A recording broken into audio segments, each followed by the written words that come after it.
Hoje nós vamos falar aí sobre a prévia operacional de uma empresa do setor imobiliário da construção civil.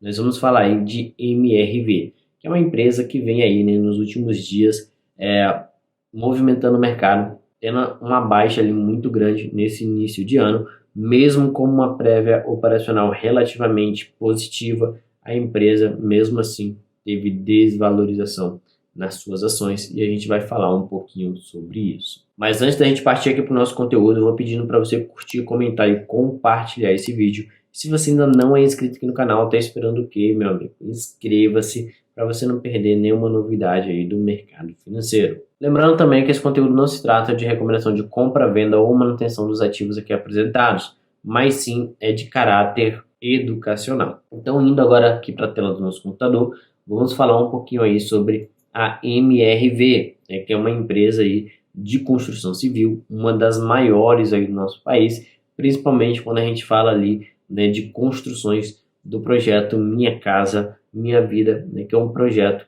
aí do governo. Inclusive, tem aí o programa Pode Entrar, né, que atraiu 56 construtoras em oferta em um super edital ali na cidade de São Paulo. E a MRV é uma dessas empresas, junto com a Tenda, a Direcional e a Plano e Plano. Então são empresas aí, né, que tem esse foco maior no Minha Casa Minha Vida e que com esse projeto aí em São Paulo foram atraídas, apresentaram suas propostas. Então vamos falar um pouquinho sobre MRV, né, que é uma empresa que vem desvalorizando aí nos últimos 7 dias 20% em sua cotação, né? Então uma queda muito grande aqui, ela estava no topo aí de mais ou menos R$13, né? Caiu aqui para a faixa dos R$7. A gente vê que ela vem de um fundo ali, né, do fevereiro de 2023 na casa de R$5,90, saiu aqui de R$5,90 e subiu lá para R$13,90, então mais do que dobrou, né, uma valorização aí de mais de 100% nas suas ações. A gente vê que a empresa ainda está longe ali do seu topo, né, de R$19, quase R$20 ali em 2020. A empresa ela vem com essa volatilidade grande, a gente vê aqui no histórico dela que ela é uma empresa que tem bastante volatilidade de suas ações, até mesmo porque é uma empresa do setor de construção civil e que acaba sofrendo mais com a questão dos ciclos econômicos, né, e também com as mudanças dos governos e, consequentemente, nos repasses que cada um desses governos faz para projetos como Minha Casa Minha Vida. Então a gente vê, né, que no último mês a empresa desvalorizou aí 27%, só que nos últimos 12 meses a empresa ainda vem tendo aí uma valorização de 13%. Né? Esse aumento aqui de 100% está segurando a empresa aí no positivo. Só que provavelmente quem comprou aqui nesse topo de 13, 12, 13 reais, agora nesse momento está amargando aí um prejuízo. Então vamos entender aqui um pouquinho mais, né, da prévia operacional que a empresa divulgou aí no dia 11. A gente vê aqui que a empresa é formada, né, por um grupo, a MRV & Co, formada pela MRV Engenharia, pela Urba, pela Lugo, pela Ascensia Incorporadora e pela Resia, né, que agora é aí uma parte da empresa lá nos Estados Unidos. Então vamos dar essa olhada aqui na prévia operacional e entender, né, se o mercado realmente está correto em bater aí na cotação da empresa. Então a gente pode observar aqui que a empresa teve uma geração de caixa na Operação Brasil que totalizou aí R$190 milhões, sendo aí a MRV Incorporação responsável por 137 milhões, a Lugo responsável por 27 milhões e a Urba responsável aí por 26 milhões.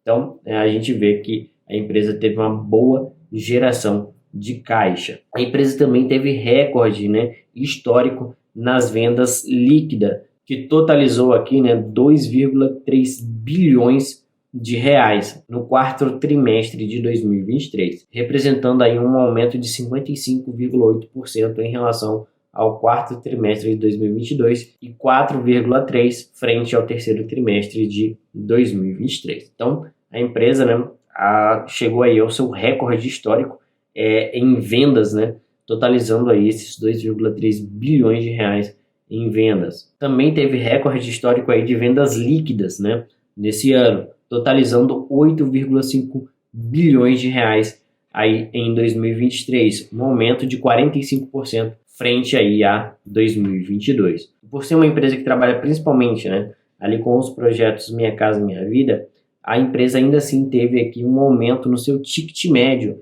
né, de 2,9%. Isso é muito importante, porque se ela aumenta o ticket médio, consequentemente isso aumenta a margem bruta e porventura também aumenta lá a margem líquida. Então esse aumento de 2,9% foi em comparativo com o terceiro trimestre de 2023 e de 18,6% em relação ao quarto trimestre de 2022, atingindo aí um ticket médio de R$246 mil no quarto trimestre de 2023 por unidade. Eles também já trazem aqui uma informação de janeiro, né?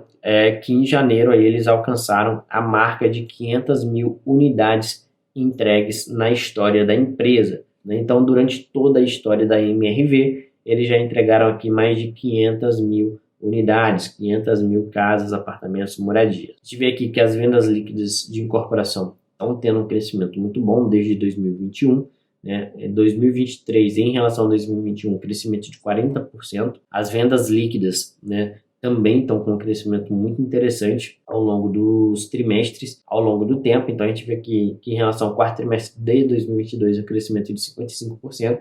Isso mostra que a empresa está entrando aí, né, num momento muito bom. O ciclo econômico, na verdade, está virando, a taxa de juros caindo, né? Consequentemente, a gente vai ver essas empresas agora do setor imobiliário vendendo mais, porque se a taxa de juros cai, consequentemente o financiamento fica mais barato. Financiamento ficando mais barato, as pessoas tendem, né, a realizar mais financiamentos aí imobiliários. A geração de caixa ela foi positiva, né, de R$137 mil até o momento, ali no quarto trimestre de 2023.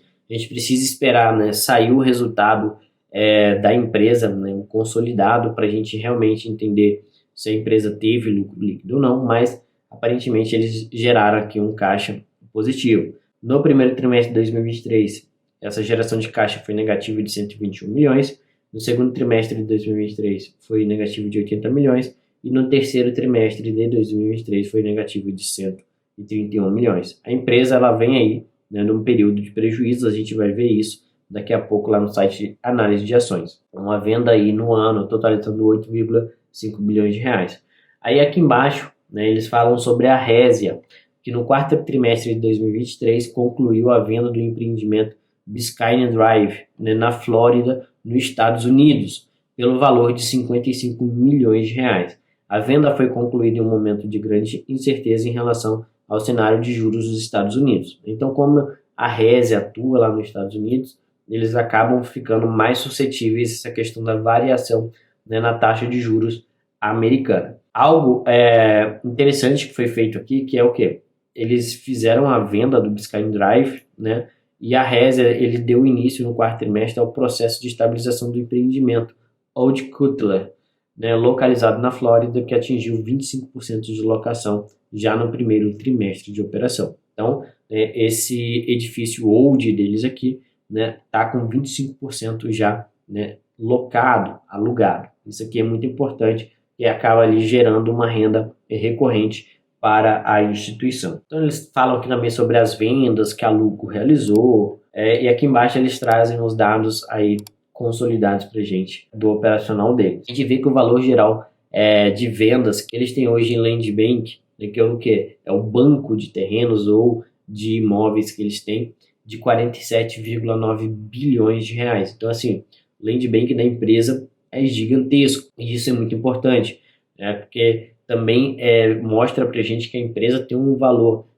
intrínseco ali dentro dela, que traz uma segurança para o investidor. Esse Land Bank totalizaria aí, né, 210 mil unidades. Já a Resia lá nos Estados Unidos tem um Land Bank de 14,3 bilhões de reais, totalizando aí 9.643 unidades. Um ticket médio aí de 1.478.000 reais. A gente vê aqui que os lançamentos da Resia no quarto trimestre de 2023 e no terceiro trimestre de 2023, né, não tiveram, e a queda em relação a 2022 é muito grande, né? Então o VGV de venda deles caiu de 73%, as unidades, né, caíram aí 69% e o ticket médio caiu 13%. Então a gente vê, né, que o cenário, né, lá nos Estados Unidos em relação à construção civil está um pouco mais complicado do que aqui no Brasil. As vendas também caíram bastante, né, apesar de eles terem vendido aqui no quarto trimestre de 2023,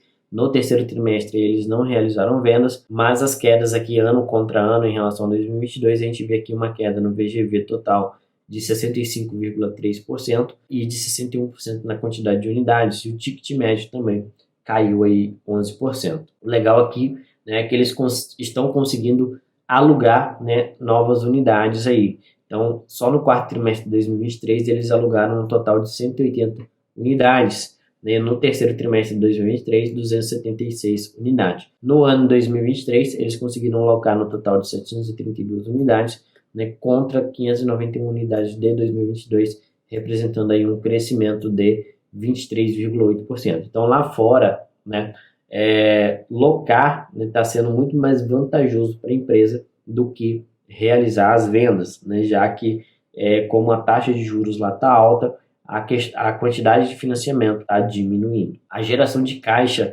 da Resia foi negativa, né, aí em 103,6 milhões de reais. Sobre a locação de apartamentos, né, a grande demanda pela locação dos imóveis construídos pela Resia se mantém confirmada pela constante evolução na locação dos empreendimentos já lançados em processo de estabilização. Então a gente vê aqui nesse acumulado, né, até dezembro de 2023 em relação às unidades alugadas. Então a gente vê aqui que no Ruto Square eles conseguiram alugar 151 unidades das 204 construídas, né, representando aqui quase 75%. Do Tributary eles conseguiram aqui alugar 119 unidades das 433 unidades disponíveis. O Old Cutler, eles conseguiram alugar aí 91 unidades, né, em relação às 390 unidades que eles têm ali disponíveis.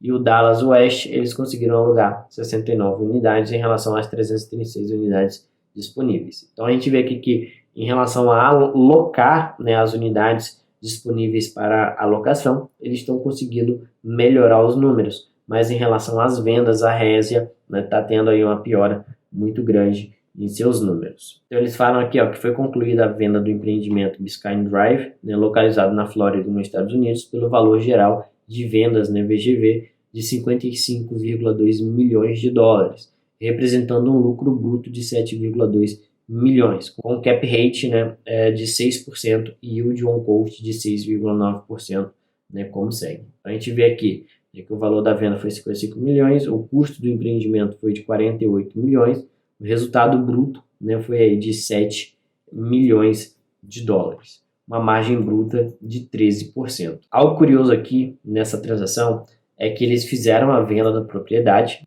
e após essa venda, a Resia reinvestiu, né, aqui, como eles dizem, o suficiente para manter uma participação de 30% nesse empreendimento, com a expectativa de vendê-los em 2025 com um cap rate estimado de 5,75%, o que poderá representar um ganho adicional de 11 milhões de dólares. Então, eles venderam 100% do empreendimento e depois eles recompraram, né, 30% para poder vender futuramente, pensando em ter um retorno maior em relação, né, a essa venda lá na frente. Então, bem curioso, né? Meio que estão fazendo um trade aí, venderam, recompraram para depois revender novamente. O mercado americano tem aí batido um pouco na empresa em relação às construções, à venda. Eles estão tendo um pouco de dificuldade para vender, estão conseguindo locar, né, parte dos seus empreendimentos, mas a empresa, né, vem ali num misto de Brasil com uma melhora e Estados Unidos com uma piora. A gente vai dar uma olhadinha agora aqui, né, nos resultados históricos da MRV e a gente vai conseguir observar o quê? Que a empresa ela vinha aqui mantendo uma constância nos seus resultados até 2021, né, quando foi aí o seu último lucro na casa de 877 milhões de reais. Né. Em 2022 eles apresentaram aí um lucro líquido negativo, ou seja, prejuízo de 123 milhões de reais. Em 2023 eles tiveram aí um crescimento na receita, chegando a 7 bilhões de receita, porém, né, por enquanto, como está pegando aí, né, o lucro dos últimos 12 meses, eles estão aí num prejuízo de 208 milhões de reais. A gente precisa ver, né, como que vai fechar isso quando sair o resultado do quarto trimestre consolidado, para a gente dar uma olhadinha. A gente vê que a empresa, ao longo do tempo, ela vem crescendo a sua receita líquida, teve uma diminuição em 2022, mas já recuperou agora em 2023, né, só que a empresa, né, não está conseguindo manter uma margem satisfatória. Vamos ver como que ela vai se comportar agora, né, talvez com essa queda da taxa de juros, ela consiga ter uma melhora aí nas vendas, melhorar a sua margem, né, e consequentemente ter lucro. Então a empresa está num momento delicado, né, como boa parte do setor de construção civil, até mesmo porque a gente está vindo aí de uma Selic na casa de 13%. A gente vê que a empresa ela mantém aqui um ROI histórico, né, bem interessante, numa média aqui de 12% mais ou menos, 2022, 2023. Então, um pouco fora da curva aqui, né, um ROI negativo. A gente também vê que a empresa vem se endividando muito, né? Então, a gente vê que a empresa ela chegou aqui em 2023 num pico de dívida bruta de 7,6 bilhões de reais, nem uma dívida líquida de 4,9 bilhões de reais, praticamente 5 bilhões de reais de dívida líquida. Então, isso aqui também é algo muito importante que o investidor precisa ver, né, que as empresas do setor de construção civil, elas normalmente trabalham um pouco alavancadas, mas essa alavancagem da MRV, ela está muito acima, né, aí do normal que ela vem. Ela cresceu muito essa dívida de 2020 para cá, né, e isso também deve estar penalizando um pouco a questão do resultado financeiro da empresa, né, já que ela precisa arcar com os juros dessa dívida. Então, quando sair o resultado da empresa, vou trazer um vídeo aqui, né, comentando os resultados dela após ali eles fazerem a videoconferência e a gente escutar o que os gestores têm a dizer, para a gente entender, né, qual é esse momento que a empresa está passando. Mas, a princípio, né, a empresa está passando por um momento de dificuldade. O IMOB, no geral, né, quando a gente olha aqui, hoje ele está subindo, mas quando a gente olha aqui em 2023, o IMOB teve uma queda aqui de 2,35%, e quando a gente olha aqui em um ano, né, ele bateu lá em 2023, em agosto, chegou a 988 pontos, né, chegou aqui a cair em outubro de 2023, uma queda de 20%, desse fundo aqui, né, em outubro, subiu aqui para, até o momento, 953 pontos, totalizando aí uma alta de 21%, né? Chegou ali a um pico de uma alta de 28%. Então o imóvel ele fala muito aí sobre o setor imobiliário, né? Como que tá as expectativas. Quando a gente olha aqui, né, o máximo do imóvel, a gente vê que é um índice bem volátil, assim como as empresas que o compõem, né? Porque o setor imobiliário ele vai muito do momento econômico do nosso país. Se o momento econômico é bom, com taxas de juros baixas, consequentemente essas empresas elas vão bem. Se a gente está num momento econômico de cautela, onde a taxa de juros é alta, essas empresas acabam não indo tão bem. Então no vídeo de hoje a gente trouxe aí nessa prévia operacional da MRV, falando um pouquinho sobre a empresa, sobre o setor imobiliário em si, certo? Eu espero que vocês tenham gostado do vídeo. Comenta aqui embaixo se você tem MRV ou se você vê uma expectativa na empresa, se você investe ou já investiu nela. Comenta aqui embaixo. Também vou pedindo para você curtir e compartilhar esse vídeo. E caso você ainda não seja inscrito aqui no canal, inscreva-se. Eu vou ficando por aqui e a gente se vê no próximo vídeo. Tchau, tchau.